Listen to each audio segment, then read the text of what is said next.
नमस्कार दोस्तों, कैसे हैं आप लोग। स्वागत है आपका इस यूट्यूब चैनल पर। तो हम लोग पढ़े थे कल उपराष्ट्रपति, तो आज जो पढ़ने वाले हैं वो क्या पढ़ने वाले हैं, प्रधानमंत्री, है ना। तो प्रधानमंत्री हम लोग आज पढ़ेंगे। हेडिंग डाल लेते हैं, प्रधानमंत्री।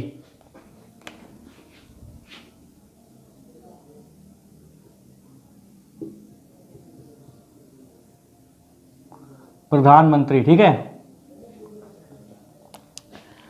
देखिए, प्रधानमंत्री को दो पार्ट में पढ़ेंगे। आज तो पढ़ेंगे इसके जो प्रमुख बातें हैं वो पढ़ेंगे, और जो कल की क्लास होगी वहां पर हम लोग देखेंगे जो अभी तक जो प्रधानमंत्री वगैरह हुए हैं वो कौन कौन से हुए हैं, उनके जो प्रमुख तथ्य होंगे वो देख लेंगे, ठीक है। तो दो क्लासेस में आपका प्रधानमंत्री पूरा कंप्लीट हो जाएगा। तो प्रधानमंत्री भाई, सारा खेल देश में किसका है, प्रधानमंत्री का है।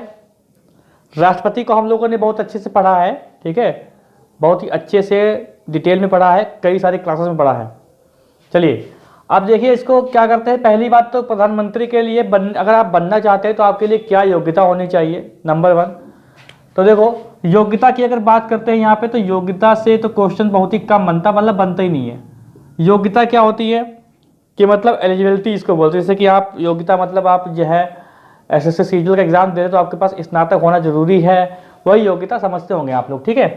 तो योग्यता क्या है प्रधानमंत्री के बनने के लिए, क्या है योग्यता। तो योग्यता ये है कि संसद के किसी भी सदन का सदस्य हो वो, नंबर 1 तो यह है कि संसद के किसी भी सदन का सदस्य हो। एक बार मैं चेक कर लूं सही से चल रहा है वीडियो, ठीक है। संसद के किसी भी सदन का सदस्य हो, राज्यसभा का या लोकसभा का सदस्य उसे होना जरूरी है, ठीक है। अगर नहीं होता है तो उसको प्रधानमंत्री बनने के बाद 6 महीने के अंदर अंदर सदस्यता लेनी होती है। दूसरा देखो क्या है, दूसरा पॉइंट ये है जो सबसे बहुत ही कॉमन है, वो है 25 वर्ष आयु होती है इसकी। 25 वर्ष क्या होती है भाई, आयु। देखो, हम लोग जब चुनाव में वोट करते हैं, ठीक है, तब हम लोग प्रधानमंत्री को वोट नहीं करते, हम लोग लोकसभा के जो चुनाव होते हैं उनको वोट करते हैं। तो लोकसभा चुनाव में जो लोकसभा जो जिसे सांसद है, कोई सांसद बनने की आयु कितनी होती है, तो मिनिमम 25 वर्ष होती है। राज्यसभा का सांसद 30 वर्ष होती है, लेकिन लोकसभा का क्या होता है, वो होता है 25 वर्ष। तो लोकसभा से अगर चुन के आ रहा है तो इसका मतलब कम से कम 25 वर्ष की आयु में प्रधानमंत्री कोई बन सकता है, पर ऐसा हुआ नहीं इतिहास में अभी तक। 25 वर्ष यानी मतलब आप जो है अगर लोकसभा जीत के आते हैं या राज्यसभा जीत के आते हैं, लोकसभा रखते हैं, लोकसभा जीत के आते हैं 25 वर्ष की, यानी 26 या 25 वर्ष एक दिन हो गया है, तो आप प्रधानमंत्री बनने के काबिल हैं, ठीक है। तीसरा पॉइंट है कि लाभ के पद पर ना हो भाई, लाभ के पद पर नहीं, ठीक है, किसी अन्य लाभ के पद पर नहीं होगा। और चौथा पॉइंट ये है कि भारत का नागरिक हो, यार ये तो रह गया था भाई, भारत का नागरिक हो, ये बहुत जरूरी है, भारत का नागरिक हो। मतलब ऐसा नहीं है कोई अन्य भारत का नागरिक, मतलब कोई और देश का नागरिक आए और प्रधानमंत्री बन जाए, ऐसा नहीं हो सकता है कि वो कहाँ का हो, भारत का नागरिक होना जरूरी है। और देखिए बस ये 4 पॉइंट आपके लिए इंपॉर्टेंट है कि प्रधानमंत्री बनने के लिए क्या क्या है। बाकी और जब संसद पढ़ेंगे तो संसद भी में भी अच्छे से डिस्कस होगा इसके बारे में, ठीक है। यहाँ पर एक चीज़ और ध्यान रखो, जो प्रधानमंत्री होता है इसको शपथ दिलाते हैं राष्ट्रपति, ठीक है। राष्ट्रपति जो है शपथ दिलाते हैं प्रधानमंत्री को, समझ गए। तो छोटी सी बातें हैं, इसको आप नोट कर लो, फिर हम लोग देखते हैं आगे, मिटाते हैं इसको। तो भाई ये तो पहली बात हो गई योग्यता, ये योग्यता होनी जरूरी है। अब दिवालियापन ना हो, ठीक है, कोई मतलब ये सब चीज़ें ना हो, तो ये भारत का नागरिक वगैरह हो तो चल जाता है, ठीक है। चलिए अब देखते हैं प्रधानमंत्री के बारे में प्रमुख बातें क्या है। जो मैं लिखने वाला हूं प्रधानमंत्री के बारे में, वो सारी बातें आपके लिए बहुत ही इंपॉर्टेंट है। वो क्या है आपके लिए बहुत ही इंपॉर्टेंट है।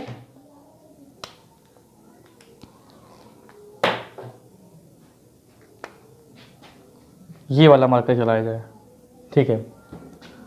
तो संसदीय, पहली बात देखो, संसदीय शासन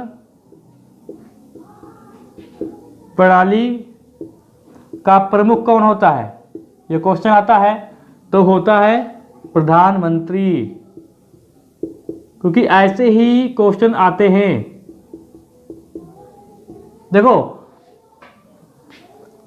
भारत में क्या है, संसदीय शासन प्रणाली, ये पद्धति कहाँ से ली गई है, ये ब्रिटेन के संविधान से ली गई है। ठीक है, तो यह ध्यान रखिएगा, मैंने जब आपको बताया था स्रोत तो वहाँ पे सारी बातें मैंने आपको बताई थी।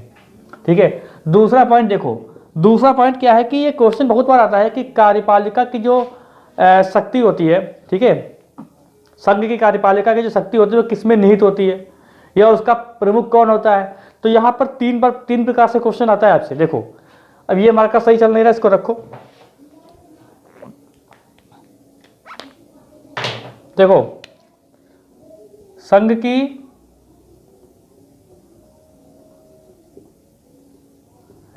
कार्यपालिका का वास्तविक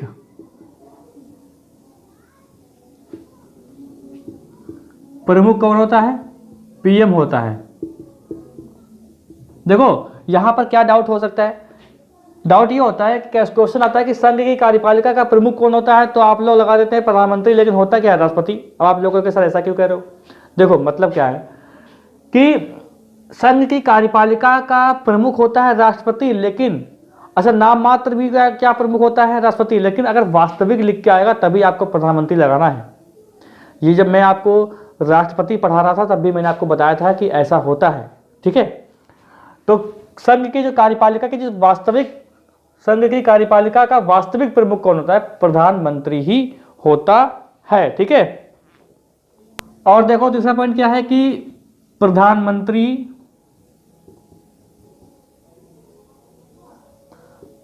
ही मंत्रिपरिषद के साथ मिलकर शासन चलाते हैं। और एक क्वेश्चन देखो क्या है, क्वेश्चन ये बनता है कि राष्ट्रपति और मंत्रिपरिषद के बीच की कड़ी का कार्य कौन करता है, तो ये प्रधानमंत्री करता है। तो जो मैं लाइन लिख रहा हूं ये मोस्ट इंपॉर्टेंट क्वेश्चन है, यही से बनता है। देखो राष्ट्रपति और प्रधानमंत्री, सॉरी, राष्ट्रपति और मंत्रिपरिषद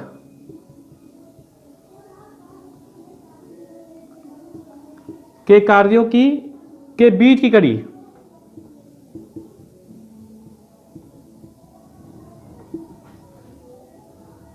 पीएम होता है। समझ गए, कौन होता है भाई, पीएम होता है। ये चार बातें हैं जो आपको याद करनी है, जहां से क्वेश्चन आपसे पूछा जाता है। ठीक है, अब आते हैं आर्टिकल पर। आर्टिकल 74 देखते हैं, कुछ आर्टिकल देखेंगे जो इंपॉर्टेंट रहेंगे। ठीक है, तो आर्टिकल 74 देखते हैं क्या कहता है। आर्टिकल 74 यानी 74 अनुच्छेद क्या कहता है, अनुच्छेद 74 क्या कहता है कि राष्ट्रपति की सहायता और सलाह देने के लिए एक मंत्रिपरिषद होगी, और उस मंत्रिपरिषद का प्रमुख कौन होगा, वो होगा प्रधानमंत्री। ठीक है, तो ये आर्टिकल 74 में बताया गया है कि क्या बताया गया है कि राष्ट्रपति की सहायता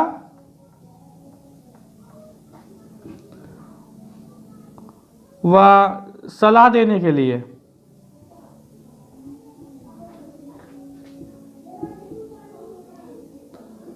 एक मंत्रिपरिषद होगी,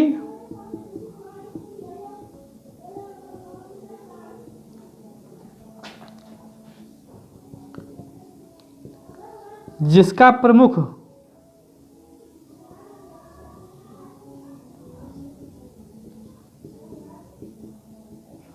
प्रधानमंत्री होगा।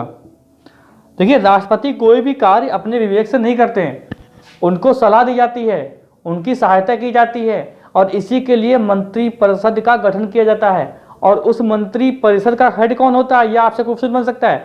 तो उस मंत्रिपरिषद का जो प्रमुख होता है वो होता है प्रधानमंत्री। ठीक है, अब यहाँ पर देखिए कुछ बातें, जैसे नंबर 1 ये हो गई। नंबर 2 देखो क्या हो सकता है, राष्ट्रपति जो हैं मंत्रिपरिषद की सलाह पर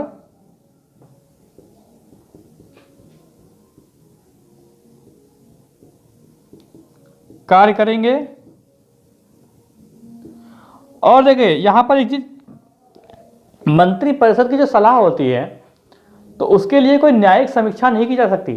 जैसे मान लीजिए कोई मंत्रिपरिषद जो है कोई सलाह दे रही है, कोई परामर्श दे रही है, तो कोई दूसरी अन्य पार्टी जो है विपक्ष में है वो जाके केस कर दे, ठीक है, मुकदमा कर दे, तो वो नहीं होता है। तो यह ध्यान रखना, ठीक है, कि मंत्रिपरिषद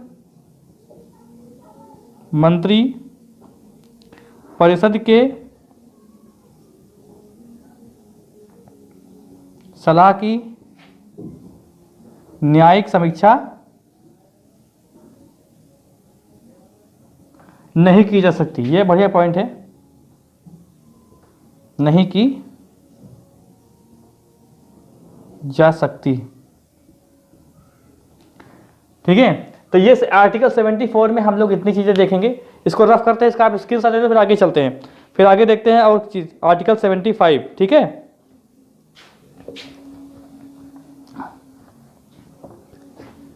अनुच्छेद 75,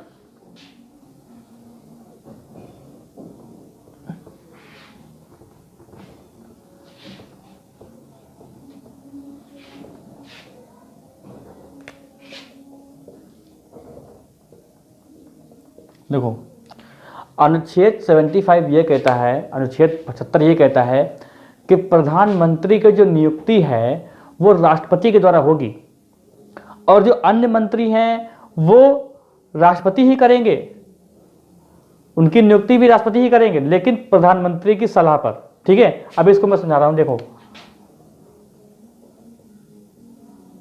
प्रधानमंत्री की नियुक्ति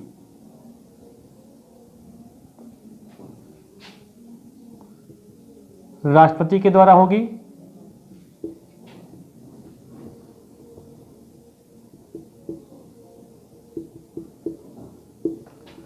व अन्य मंत्रियों की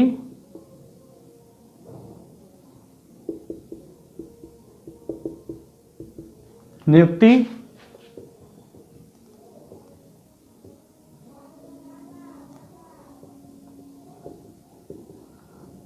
प्रधानमंत्री की सलाह पर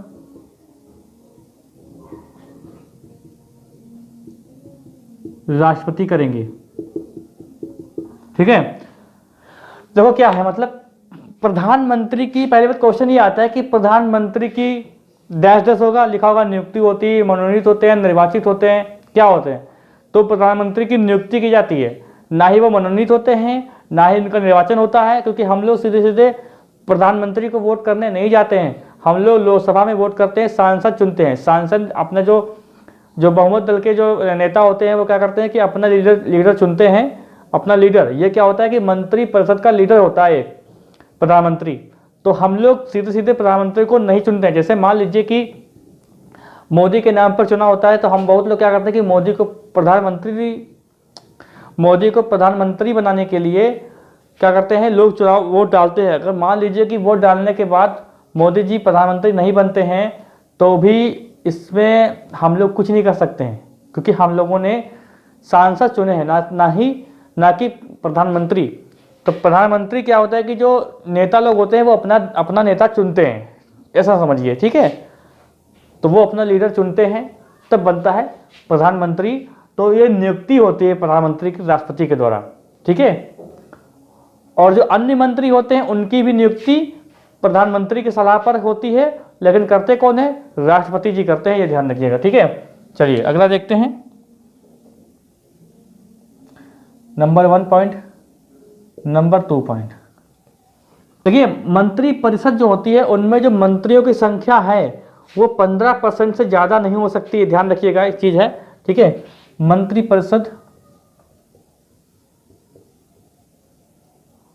परिषद में मंत्रियों की संख्या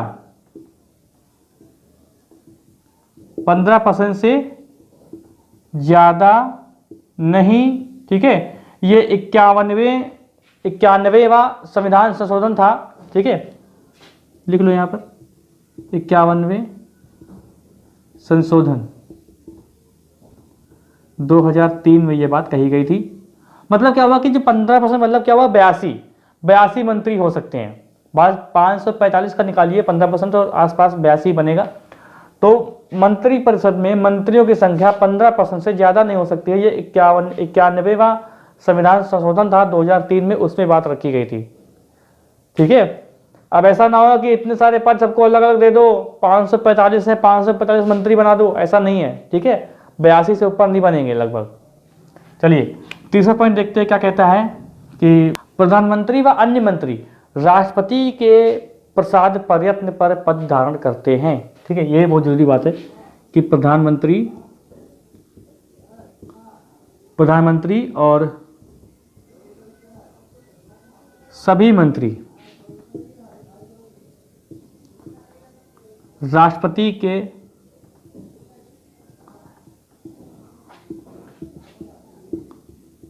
प्रसाद प्रयत्न पर पद धारण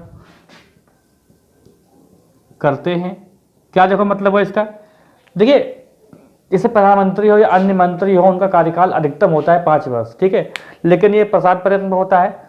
इसका मतलब क्या हुआ, इसका मतलब ये होगा कि राष्ट्रपति का हाथ है तब तक। ठीक है, मतलब कि आशीर्वाद है प्रसाद के तौर पर, ऐसे समझो। जब चाहे तब उनको हटा सकते हैं। और ये किसकी सिफारिश पर, प्रधानमंत्री की सिफारिश पर। तो 5 साल से पहले भी इनका कार्यकाल खत्म हो सकता है। अधिकतम 5 साल बताया गया है मतलब एक लोकसभा के चुनाव में, मतलब 5 साल होता है अंतर ना, तो उससे पहले भी इनका कार्यकाल खत्म कर सकते हैं। या तो जो है इनका बहुमत कोई मतलब बहुमत जो होती है ना, बहुमत अगर ना हो, कोई साथ छोड़ दे, अपने बहुमत वापस ले ले, तब खत्म हो सकता है। और प्रधानमंत्री का खत्म तो सबका खत्म। ठीक है, और देखो एक ये चौथा पॉइंट जो होता है, ये बहुत इंपॉर्टेंट है, बहुत क्वेश्चन आता है कि मंत्री परिषद जो है, मंत्री परिषद सामूहिक रूप से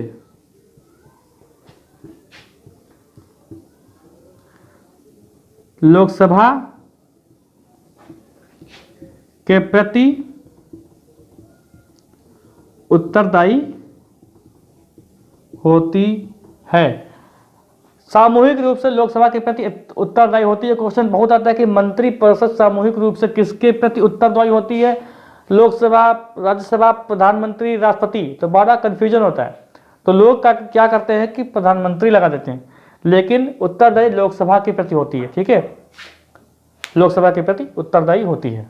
ठीक, देखो मतलब क्या हुआ कि अगर एक मंत्री है, इसका मतलब ये हुआ कि अगर एक मंत्री है, उसके प्रति अगर अविश्वास प्रस्ताव पारित किया गया तो सभी मंत्री परिषद को त्यागपत्र देना पड़ेगा। ये एक कहानी है इसकी कि अगर एक मंत्री है, उसके विरुद्ध अगर अविश्वास प्रस्ताव पारित किया गया तो सभी मंत्री परिषद को वहां पर इस्तीफा देना पड़ेगा, त्यागपत्र देना पड़ेगा। ये बात है इसमें। ठीक है, इसका आप स्क्रीनशॉट लो। तो आगे चलते हैं, अगला अनुच्छेद देखते हैं। अनुच्छेद देखते हैं 78। ठीक है, 78 यहीं पे देख लो।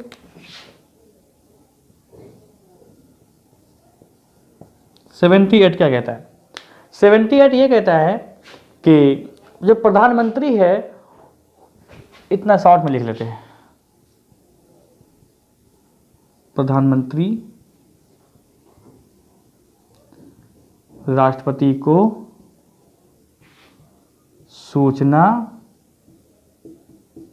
देंगे। देखो क्या मतलब है इसका, एक पॉइंट ये देखो और दूसरा पॉइंट भी देख लो साथ में। देखो अच्छा भी देखो ऐसा है, जो प्रधानमंत्री है वो मंत्री परिषद की जो निर्णय हैं, या तो कार्यपालिका के शासन संबंधी हैं या विधान संबंधी हैं। तो उनके बारे में प्रधानमंत्री का ये कर्तव्य है कि वो सूचना दे राष्ट्रपति को। समझ रहे कि नहीं? जैसे ये मतलब ये क्या कहा गया है कि मंत्री परिषद का जो निर्णय होता है, चाहे वो कार्यपालिका की शक्तियों के, कार्यपालिका के संबंध के बारे में हो, कार्यपालिका के शासन संबंधी हो, कार्यपालिका के शासन संबंधी हो, या विधान संबंधी हो, उनके बारे में सूचना देने का जो एक कर्तव्य है वो प्रधानमंत्री के पास है, कर्तव्य होगा ये, ठीक है। और दूसरा ये है कि राष्ट्रपति के जानकारी मांगने पर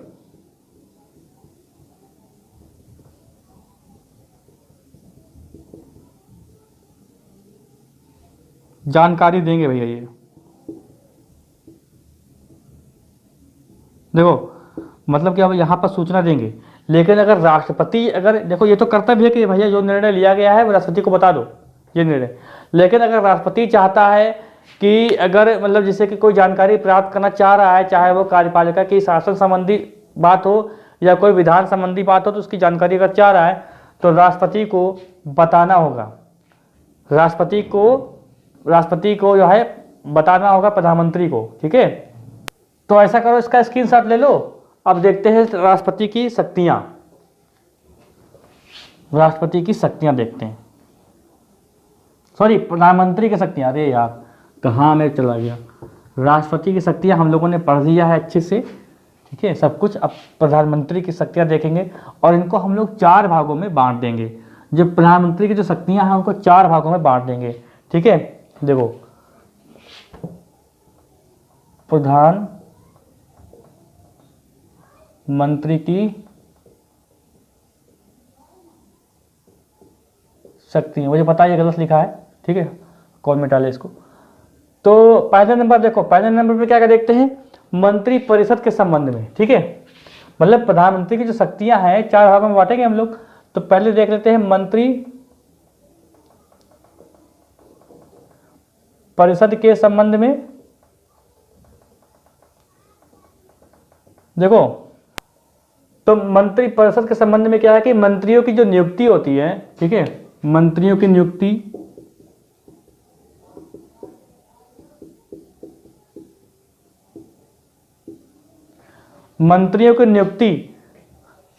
प्रधानमंत्री की सलाह पर, ये एक इनका शक्ति है। मतलब क्या हुआ कि प्रधानमंत्री जिसकी सलाह देंगे उनको मंत्री राष्ट्रपति भाई बना देंगे। दूसरा देखो कि मंत्रियों का आवंटन,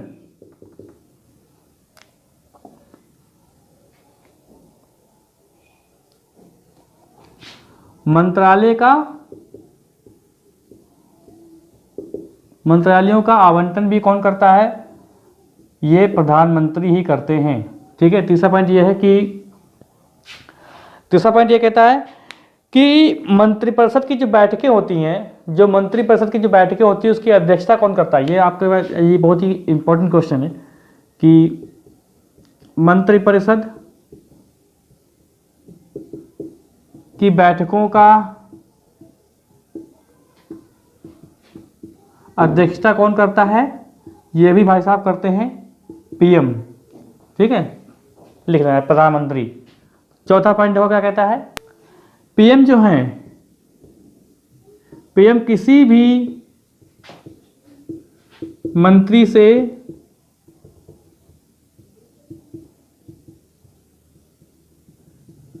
त्यागपत्र मांग सकता है। देखो ये भी बात एक याद आ गई मुझे, जब मैंने अभी आपको बताया कि सामूहिक रूप से उत्तरदायी होती है, वहाँ पे मैंने बताया कि मंत्री ही होता है। अगर एक मंत्री के विरुद्ध अगर अविश्वास प्रस्ताव पारित होता है तो सारे मंत्रियों को त्यागपत्र देना पड़ेगा। चलिए अगर मान लेते हैं कि प्रधानमंत्री अगर त्यागपत्र देता है तब क्या होगा। देखिए प्रधानमंत्री अगर त्यागपत्र देता है तब भी जो है मंत्रिपरिषद पूरी जो है भंग हो जाएगी। लोकसभा भंग नहीं होती है, या नहीं है कि चुनाव पूरे होने लगे। अगर त्यागपत्र दे या मृत्यु हो जाए कार्यकाल के दौरान तो क्या होता है कि मंत्रिपरिषद जो मंत्री और मंत्रालय दिए गए हैं वो सारे के सारे जो है खत्म हो जाएंगे। पहले क्या होगा कि पहले प्रधानमंत्री एक नया चुन के आएगा और वो आगे का कार्यकाल संभालेगा। ऐसा नहीं है कि 5 साल के लिए फिर से हो गया, ऐसा नहीं होता है। तो वो आएगा प्रधानमंत्री चुन के, उसके बाद क्या करेंगे कि नया जो है मंत्रिमंडल बनाया जाएगा, ठीक है, ध्यान रखिएगा। प्रधानमंत्री कोई उनकी मृत्यु हो जाए या त्यागपत्र दे दें तो लोकसभा विघटित नहीं होती है। समझ रहे हैं, लोकसभा विघटित नहीं होती है। चलिए अब अच्छा यहाँ पर आओ, ये क्या चीज़ है यार, ये सब क्या लग गया इसमें। चलो सर देखो, दूसरा जो शक्ति है वो है संसद के संबंध में है। ठीक है, संसद के संबंध में है। संसद के संबंध में देखो, यहाँ पे प्रधानमंत्री किसी भी मंत्री से त्यागपत्र मांग सकते हैं। ठीक है, ध्यान रखिएगा। संसद के संबंध में क्या है कि मैंने आपको बताया था कि राष्ट्रपति जो है वो संसद के सत्र का आहूत करते हैं और सत्रावसान करते हैं। तो ये करते कब है, तो ये प्रधानमंत्री की सिफारिश ही होती है। ठीक है, तो पीएम की सिफारिश पर संसद के सत्र को आहूत और सत्रावसान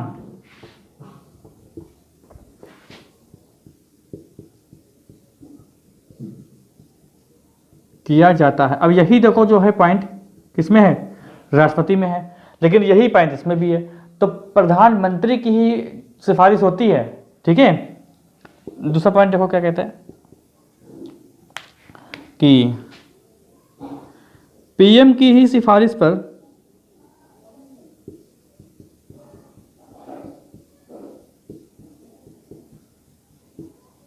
लोकसभा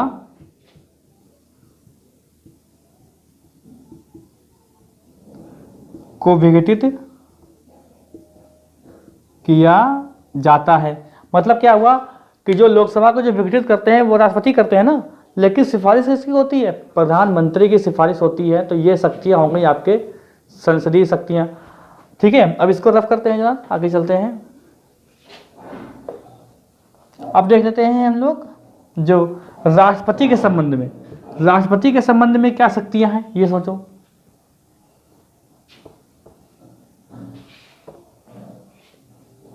देखो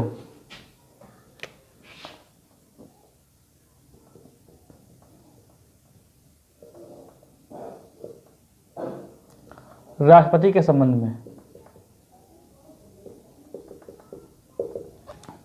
देखो, राष्ट्रपति जब किसी को नियुक्त करते हैं ना तो वो सभी जो है सभी की सिफारिश होती है प्रधानमंत्री के द्वारा। जैसे आप समझिए भारत का महान्यायवादी, महालेखा नियंत्रक एवं महालेखा परीक्षक, ठीक है, या यूपीएससी का अध्यक्ष हो गया, उसके सदस्य हो गए, चुनाव आयुक्त के अध्यक्ष उसके सदस्य हो गए, वित्त आयोग के सदस्य हो गए, अध्यक्ष हो गए। इस सभी की नियुक्ति कौन करता है, राष्ट्रपति करते हैं, लेकिन किसकी सिफारिश पर, प्रधानमंत्री की सिफारिश पर। तो यही चीज यहां पे बताने वाला हूं मैं कि नियुक्तियां किसकी किसकी, जैसे देखो, जैसे महान्यायवादी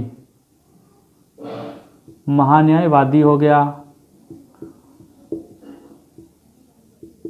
संघ लोक सेवा आयोग के अध्यक्ष व सदस्य हो गए,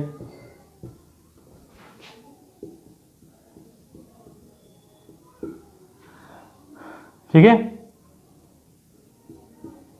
चुनाव आयुक्त व सदस्य हो गए, और क्या बचा, और चुनाव आयुक्त व सदस्य हो गए। वित्त आयोग का गठन जो होता है, ठीक है, वित्त आयोग के अध्यक्ष व सदस्य हो गए। नियंत्रक एवं महालेखा परीक्षक यानी कैग लिख लो, कैग इसको बोलते हैं। तो इन सभी लोगों की नियुक्ति जो है लगभग नहीं, मतलब और भी होंगे, लेकिन इंपॉर्टेंट बताया मैंने कि इनकी नियुक्ति जो है राष्ट्रपति करते हैं प्रधानमंत्री की सलाह पर। ठीक है, तो ये हो गई आपकी राष्ट्रपति शक्तियां। चौथा पॉइंट देख लेते हैं, अन्य शक्तियां। कुछ आज जो है एनर्जी कम लग रही है। अन्य शक्तियां क्या है, जैसे नीति आयोग का अध्यक्ष होता है, राष्ट्रीय विकास परिषद का अध्यक्ष होता है। देखो लिखो अध्यक्ष, नीति आयोग, नीति आयोग, ठीक है। राष्ट्रीय विकास परिषद का आयोग, राष्ट्रीय विकास परिषद, राष्ट्रीय एकता परिषद,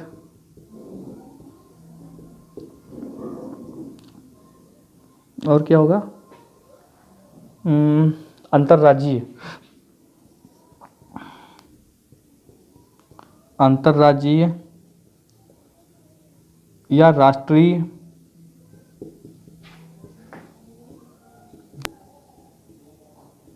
संसाधन परिषद, इन सभी का अध्यक्ष होता है। ठीक है, तो ये आज क्लास यहीं पे रखते हैं। जो प्रधानमंत्री से जो बनने वाले जो तथ्य थे वो मैंने यहाँ पे आपको यहाँ बताया, और एक अगली क्लास यानी कल वाली क्लास में क्या देखेंगे, जो जितने प्रधानमंत्री हुए हैं उनके बारे में देख लेंगे, व्यक्तित्व के बारे में देख लेंगे, थोड़ा आपका प्रधानमंत्री कंप्लीट हो जाएगा। ठीक है, तो कहीं पर कोई डाउट हो गया हो है आपको मतलब, या फिर आपको कोई मतलब क्वेश्चन करना है तो आप लिए कमेंट बॉक्स खुला हुआ है, आप कमेंट कर सकते हैं। चैनल पर जो लोग नए हैं वो कृपया सब्सक्राइब कर ले, बेल आइकन वाले, जिससे आपको वीडियो का नोटिफिकेशन मिलता रहे। मिलते हैं हम लोग अगली क्लास में।